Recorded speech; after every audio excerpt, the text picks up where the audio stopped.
In previous video, I have already created the connection string. Now I have to perform the migration command. So open package manager console,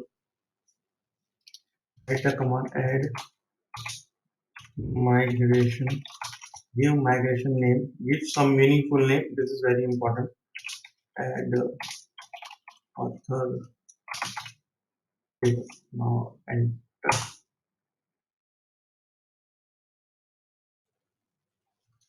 it gives the error.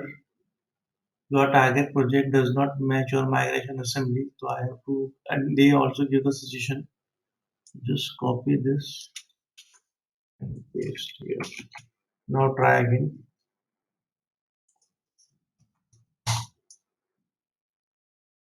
Now it's working.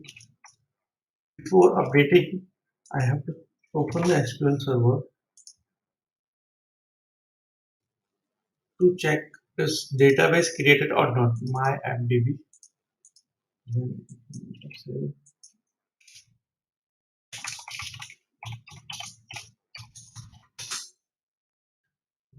find it. So as you can see, only two database is present here. Now I have to run the update command. Update database.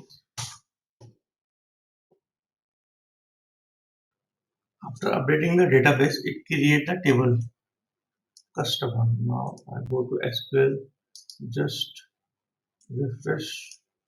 As you can see, my app DB is created here. Expand table,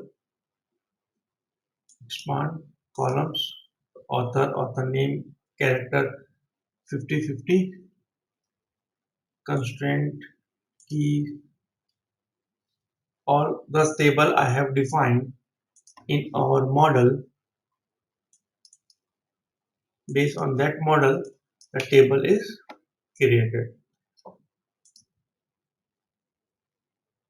So in the next video, I will perform the cut operation to add or delete this author.